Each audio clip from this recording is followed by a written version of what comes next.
Hey guys, good afternoon. बहुत सारे companies है. I think there are around 13 और 14 कंपनीज जिनका Q2 का नंबर्स कल आया, तो सबको मैंने ट्रैक किया और एक एक करके वीडियोस में I cover all the companies. इसमें मैं क्या करूंगा, इसमें मैं वो 4 बैंक्स को कवर करूंगा और अगले वाले वीडियो में I think I cover around 3 to 4 companies जो कि ब्रोकरेज स्पेस में है. ठीक है, तो क्या होगा, आपको अलग से वीडियो मिल जाएगा ऑन दैट स्पेस. तो फिर क्या होगा कि आपका पीयर टू पीयर कंपैरिजन भी हो जाएगा. तो पहला वाला वीडियो, ये वाले में बैंक्स करते हैं, दूसरे वाले में हम ब्रोकरेजेस करते हैं एंड तीसरे वाले में हम लोग वो कंजम्पशन बेस्ड कंपनीज में चले जाएंगे जहां पे we will talk about companies like Havells हो गया, पॉलीकैब, केईआई. ठीक है, वो आपका केबल एंड वायर स्पेस हो गया. Then we can talk about Infosys के बारे में बात कर सकते हैं और भी कुछ कंपनीज है, राइट. और एक एक करके कवर करते हैं वहां पे. ठीक है, तो ये वाले वीडियो में हम लोग बात करेंगे 4 बैंक्स के ऊपर. तो यहाँ पे नाम तो आई गेस आपको दिखाई दे रहा है. सबसे इंपॉर्टेंट पॉइंट ये है कि लाइक जो ये Q2 का नंबर्स आ रहे हैं, right, that goes to show कि बिग पिक्चर लेवल का कुछ बातें कर रहा हूं कि कोई भी बैंक में आप देखोगे कि एसेट क्वालिटी में कोई प्रॉब्लम नहीं है. ठीक है, मतलब हमारे बैंकिंग सिस्टम अभी बहुत स्ट्रांग है, बहुत स्ट्रांग. मतलब पिछले 10-12 साल में इतने अच्छे एसेट क्वालिटी हमने नहीं देखा. ठीक है, एंड कोई भी बैंक अगर आप इंडिविजुअल भी देखोगे, इंडिविजुअल लेवल में आके देखोगे, बहुत रेयर ऐसे केसेस मिलेगा जहां पे लेट से एसेट क्वालिटी खराब हो रहा है. मैं बैंक्स का बात कर रहा हूं, मतलब जो ये बड़े इंस्टीट्यूशंस का बात कर रहा हूं. ठीक है, मतलब जहां पे एसेट क्वालिटी का प्रॉब्लम आज मुझे दिख रहा है वो है कि माइक्रो फाइनेंस के स्पेस में, और वहां पे थोड़ा बहुत प्रॉब्लम तो हो ही रहा है. ठीक है, लेकिन बैंक्स में कोई इशू नहीं है. लेकिन अगर मैं बिग पिक्चर का बात को थोड़ा सा आगे लेके जाऊं, आपको ये मैं बोलूं, बैंक्स में उतना ग्रोथ नहीं आ रहा है. ठीक है, ग्रोथ इन द सेंस मतलब के सोचिए कि अगर आपका एसेट क्वालिटी ठीक है लेकिन आपको बिजनेस में ग्रोथ मोमेंटम नहीं आ रहा है, तो वो स्टॉक नीचे नहीं जाता है, ऊपर की तरफ भी नहीं जाता है. ठीक है, सो बात यहां पे है कि कोई भी बैंक का आप अगर नंबर्स देखोगे Q2 में, इवन पिछले 1-2 क्वार्टर से भी देखोगे, बैंक्स में उतना ग्रोथ नहीं है. मतलब ग्रोथ इन टर्म्स ऑफ से फॉर एग्जांपल लोन बुक का ग्रोथ, डिसबर्सल का ग्रोथ. ठीक है, तो अगर ग्रोथ का प्रॉब्लम आ रहा है तो फिर क्या होगा ना, उस पर्टिकुलर बैंक का शेयर होल्डर को ज्यादा फायदा नहीं मिलता. एंड प्लस क्या हो रहा है, थर्ड वाला पॉइंट ये है कि because interest rates are still up, right, इसके वजह से क्या हो रहा है, यहाँ पे मार्जिन कंप्रेशन भी हो रहा है. तो बहुत ऐसे फाइनेंशियल्स का देखोगे जहां पे निम्स कॉन्ट्रैक्ट हो गया, आरओई थोड़ा नीचे की तरफ आ रहा है, एटलीस्ट आरओई ऊपर की तरफ नहीं जा रहा है फॉर मेजॉरिटी इंस्टीट्यूशंस. ठीक है, सो बेसिकली तो फिर 3 बिग पिक्चर क्या हुआ. पहला है कि like asset quality is pristine. ठीक है, मतलब सबका बैलेंस शीट बहुत स्ट्रांग है, लेकिन ग्रोथ में इश्यूज है. ठीक है, ग्रोथ में इश्यूज है, आरओई में थोड़ा बहुत इश्यूज आ रहे हैं. इश्यूज इन द सेंस मतलब जब भी कोई नीचे की तरफ जाता है तो मैं उसका वर्ड को इशू बोलता हूं. ठीक है, इसका मतलब ये नहीं कि कोई फाइनेंशियल बंद हो जाएगा या समथिंग लाइक दैट, राइट. तो अभी बात करते हैं चार बैंक्स की. अब देखिए एक्सिस बैंक का अगेन ग्रोथ का प्रॉब्लम, 12% से सिर्फ लोन बुक ग्रो किया. एक्सिस बैंक पिछले 2-3 साल में अगर आप कोई भी क्वार्टर को उठाते हो और वाई लेवल पे कंपेयर करते हो तो 17, 18, 19, 20% के लेवल से ग्रो किया. अभी 12% से ग्रो कर रहा है. बहुत लोगों को क्या प्रॉब्लम होता है, बहुत लोगों को ये change in pace of growth समझ नहीं आता है. मतलब सोचो, पहले गाड़ी जा रहा था 5th गियर में, 4th गियर में. ठीक है, मतलब गाड़ी का स्पीड हाई था, लेकिन अभी क्या हो गया, स्लेट से वही गाड़ी आगे बढ़ रहा है 2nd गियर में. ठीक है, तो 2nd गियर में क्या होता है, आपका स्पीड घट जाता है. तो मार्केट को ये अच्छा नहीं लगता है. Got it. तो जब कोई गाड़ी 4th गियर में जा रहे हैं, मतलब लेट से उसका बिजनेस ग्रोथ 20-25% था, लेकिन अभी अगर वो 12-13% से ग्रो कर रहा है, मतलब वही गाड़ी अभी 2nd गियर से जा रहा है. तो बेसिकली जो स्टॉक्स लेट से अब ऑल टाइम हाई से नया ऑल टाइम हाई बनाता है ना, ठीक है, आप देखोगे वो गाड़ी 4th-5th गियर में जाता है, लेकिन गाड़ी का अगर ग्रोथ का रेट घट जाता है, ठीक है, मतलब अगर पेस घट जाती है ग्रोथ का, तो वो चलना बंद हो जाता है. जैसे आप देख रहे हो, राइट, कल भी जब मैंने वो वीडियो बनाया था कि लाइक वो जो 10-20-30 साल के लिए कोई स्टॉक्स का नाम जो लोग पूछने वाले वो वीडियो है, उसमें से कुछ कमेंट्स में मुझे ये समझ में आया कि कुछ लोगों को ये कॉन्सेप्ट समझ नहीं आता है. उनको लगता है कि लाइक डीमार्ट के बारे में, या से फॉर एग्जांपल अगर मैं टाटा एलेक्सी के बारे में कुछ बोला, इसका मतलब ये नहीं कि डीमार्ट या टाटा एलेक्सी बंद हो जाएगा, बट उनका गाड़ी जो पहले 4th-5th गियर से चलता था अभी 2nd गियर से चल रहा है. तो चल रहा है आगे, ऐसा नहीं कि चल नहीं रहा है. ठीक है, बंद नहीं हो रहा है कोई, लेकिन मार्केट ग्रोथ का भूखा होता है. मार्केट ये नहीं देखता है कि अच्छा ठीक है तुम जब तक टिके हो स्टॉक ऊपर जाएगा. टिकने पे मार्केट पैसा नहीं देता है, राइट. तो जैसे you would have seen right, Nestle Wesley का जो रिजल्ट्स आ रहा है राइट, कोई कोई कोई कोई सेल्स ग्रोथ नहीं है, इसलिए वो फालतू इन्वेस्टमेंट है, ठीक है। नेस्ले के अगर स्टॉक में अगर आप पैसा डालते हो, लेकिन इसका मतलब ये नहीं कि नेस्ले का सेल्स जीरो हो गया, गॉट इट। पिछले साल का जो सेल्स था अभी उतना ही सेल्स हो रहा है, लेकिन ग्रोथ नहीं है ना, इसलिए वो स्टॉक पैसा नहीं बनाता। तो ये कॉन्सेप्ट समझना है। तो एक्सिस बैंक का भी वही सिचुएशन है, पहले वो 19, 18, 17% से ग्रो कर रहा था, अभी वो 12% से ग्रो करने लग गया, which is not a positive sign. अगर आप एक्सिस बैंक के इन्वेस्टर हो तो of course it's not a good sign actually, अगर आपका बिजनेस में ग्रोथ मोमेंटम अगर घटता है तो ये वाला पॉइंट है। दूसरा वाला पॉइंट है कि लाइक ऑफ कोर्स उसके साथ तो आपको पता ही है राइट, जो मैंने जो बिग पिक्चर लेवल पे मैंने जो बोला अभी, जो 3 पॉइंट जो अगर मतलब जो मैं कवर किया कि लाइक वही है ना कि आपका यहाँ पे निम्स में थोड़ा बहुत कॉम्प्रेशन आ रहा है, तो एक्सिस बैंक भी वही देख रहा है, उनका निम्स अभी 4% के नीचे आ गया राइट, एंड ऑफ कोर्स उनका एज यूजुअल उनका आरओई का नंबर भी थोड़ा सा घटा, जबकि आरओई का नंबर है बहुत अच्छा, 17.5% उसका अभी आरओई है, लेकिन लास्ट ईयर सेम क्वार्टर में आरओई था 18.5% के आसपास। तो यहाँ पे प्रॉब्लम क्या है, प्रॉब्लम कोई, और by the way axis Bank के एसेट क्वालिटी का कोई प्रॉब्लम नहीं है, अगर मैं बताऊं इनका ग्रॉस एनपीए नंबर है सिर्फ 1.4%। तो इसका क्या मतलब कि एक्सिस बैंक में अगर आप शेयर होल्डर हो तो आप पैसा नहीं गवाओगे, पैसा इसलिए नहीं गवाओगे क्योंकि एसेट क्वालिटी बहुत स्ट्रांग है, लेकिन यहां पे अभी पैसा बनाना डिफिकल्ट बन जाएगा, बिकॉज यहां पे एक्सिस बैंक का गाड़ी अभी सेकंड गियर में चल रहा है, आगे गाड़ी बहुत मजबूत है, अंडरस्टैंड दिस, ठीक है। गाड़ी लेट से BMW टाइप की है, लेकिन प्रॉब्लम है कि लिए गाड़ी का स्पीड कम है, तो इसलिए क्या होता है ना, ऐसे स्टॉक्स में डिमांड उतना होता नहीं है कंपेयर टू से फॉर एग्जांपल, क्योंकि लॉजिकली सोचो ना, कंप्लीट सेंस बनता है। जो लोग एक्सिस बैंक पे लेट से अगर एक्सिस बैंक में होता, मतलब एज एन इन्वेस्टर, तो मैं बैठा रहता किस रेट पे, मतलब किस रेट के एक्सपेक्टेशन पे, बिटवीन 15 एंड 20% के आसपास। तो अगर ये 12% आता है तो मैं तो यहां छोड़ के कहीं और चला जाऊंगा ना जहां मुझे 20% एक्चुअल में मिल रहा है, गॉट इट। तो बात यही होता है, दिस इज वाई मनी इस तरीके से फ्लो करता है। तो इसी वजह से you can never like you know like Fixit on a business कि मैंने इसको आज ले लिया मतलब 10 साल तक इसको ही रखूंगा, because the pace of growth can change and it can really fuck it up for you going forward. जैसे ये डीमार्ट में हुआ, डीमार्ट अभी भी अच्छा ही है राइट, डीमार्ट का बैलेंस शीट अभी भी उतना ही स्ट्रांग है जितना 5 साल पहले था, लेकिन प्रॉब्लम क्या हुआ, डीमार्ट का ग्रोथ रेट घट गया। डीमार्ट पहले 30-25% से ग्रो करता था, अभी डीमार्ट इज ग्रोइंग 12-13%, मतलब वही वाला लॉजिक है जो अभी एक्सिस बैंक में समझाया। सो ये बनता है इशू। अब दूसरा जो बैंक है उसके बारे में बात करते हैं, करूर वैश्य बैंक, ठीक है। करूर वैश्य बैंक का देखिए, करूर वैश्य बैंक का 14-15% का वो इंजन है, हमेशा ही है। इवन उनका मैनेजमेंट भी आई गेस टीवी में आके वही बोला कि हम लोग 15% से ही ग्रो करेंगे। तो अगर आपको करूर वैश्य बैंक टाइप के बैंक में पैसा डालनी है तो आपका रिटर्न एक्सपेक्टेशन को थोड़ा कम करो। जैसे एक्सिस बैंक 12% है, करूर वैश्य बैंक 14-15% है, ठीक है। मतलब Karur Vysya bank can not give you 25-30% का ग्रोथ का इंजन, और मैनेजमेंट ही खुद बता रहा है कि 13-14% से हम आगे का ग्रो करेंगे। अच्छा, फिर ये हो गया बात। दूसरा पॉइंट ये है कि लाइक आप देखोगे बैंक्स का भी क्या हो रहा है, डिपॉजिट का ग्रोथ रेट, बिकॉज देखो अगर आपका डिपॉजिट का ग्रोथ रेट उतना स्ट्रांग नहीं है तो आप लोन बुक का ग्रोथ रेट को किस तरीके से बढ़ाओगे, राइट। मतलब से अगर आपका डिपॉजिट का growth is 10%, you can not then grow the loan book at 30% ना, बिकॉज किसी का पैसा लेके ही फिर तुम लेंड करोगे ना, गॉट इट। सो बेसिकली यहाँ पे लाइक एक्सिस बैंक का भी 14-15% का डिपॉजिट का ग्रोथ था, करूर वैश्य का भी अराउंड 14% का डिपॉजिट का ग्रोथ है, इसलिए आप देख रहे हो इनका लोन बुक का ग्रोथ का मोमेंटम भी थोड़ा थोड़ा करके जा रहा है, स्पेशली एक्सिस बैंक का जो मैंने बात किया, ठीक है। करूर वैश्य बैंक का देखो, अब Karur Vysya bank axis bank को एक और मेगा ट्रेंड का मैं बात करना, मतलब मैं एक्चुअली भूल गया तो अभी याद आया, कोई भी फाइनेंशियल का जो Q2 का नंबर आ रहा है ना, मैं देख रहा हूं ओवरऑल लोन बुक का जो ये पेस ऑफ ग्रोथ घट रहा है, बिकॉज कॉर्पोरेट बुक का ग्रोथ नहीं हो रहा है बहुत जगह में। मतलब कॉर्पोरेट बुक होता है ना, 3 टाइप का बुक होता है, रिटेल बुक, कॉमर्शियल MSME, और तीसरा है आपका corporate book.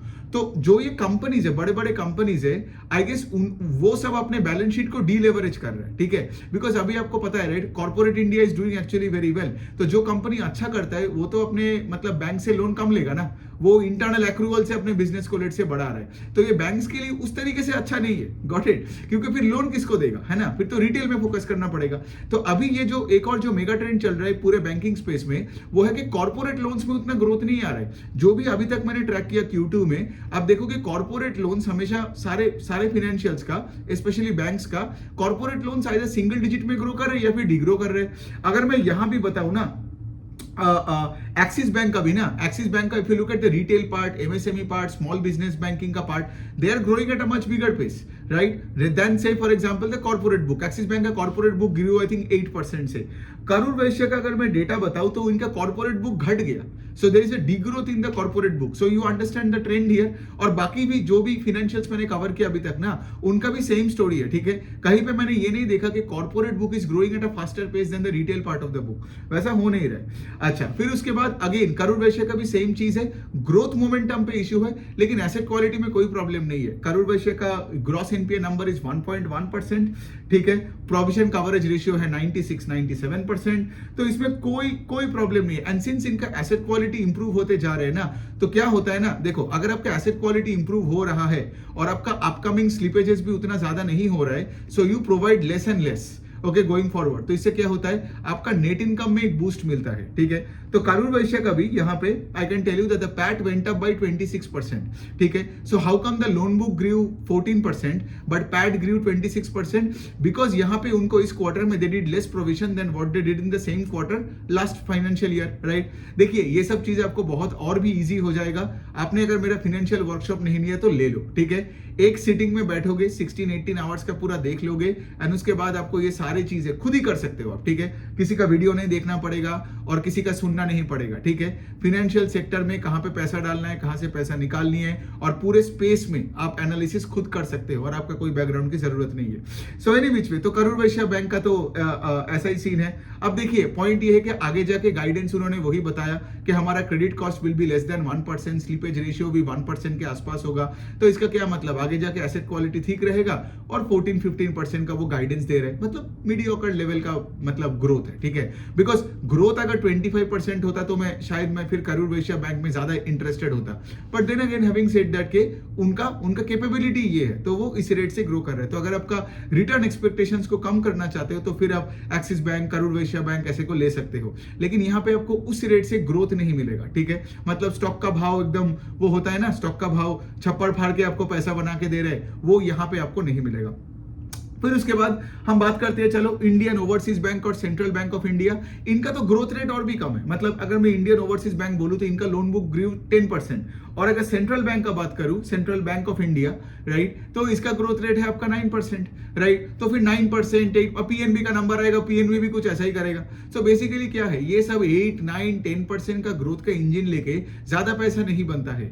There was a difference between this time and say for example 2 साल बाद, 2 साल पहले, 2 साल पहले क्या हुआ था, ये सारे पीएसयू बैंक्स का NPA numbers were very high, ठीक है? फिर उन्होंने क्या किया, पूरे अपने बुक को क्लीन अप किया, तो इससे क्या हुआ, उनके ईपीएस में बहुत तगड़ा ग्रोथ आया, ठीक है? बिकॉज प्रोविजंस कम होता गया, राइट? एंड ईपीएस मल्टीफोल्डेड, इसलिए आप देखोगे उनका स्टॉक्स बढ़ा। लेकिन अभी प्रॉब्लम क्या है, देखो हमें तो हमेशा आगे का, फ्यूचर का देखना है ना, पास्ट का नहीं देखना है। द थिंग इज, अभी अगर आपका एसेट क्वालिटी एकदम एक सही जगह में आ गया, लेट्स से 2-3%, 4% का जीएनपी आपका आ गया, अब इससे तो एसेट क्वालिटी इंप्रूवमेंट का स्कोप ज्यादा नहीं है, राइट? लेकिन ऑन द अदर हैंड अगर आपका लोन बुक का भी ग्रोथ नहीं है और एसेट क्वालिटी का भी और इंप्रूवमेंट का उतना ज्यादा स्कोप नहीं है, तो फिर आगे जाके आपका ईपीएस का ग्रोथ कहां से आएगा? Got it? इसी वजह से मैं इस तरीके से वीडियो को बना के दे रहा हूं ताकि आप लॉजिक को समझो, got it, rather than just looking at the numbers, right? वरना वीडियो बनाने का क्या मतलब होता था।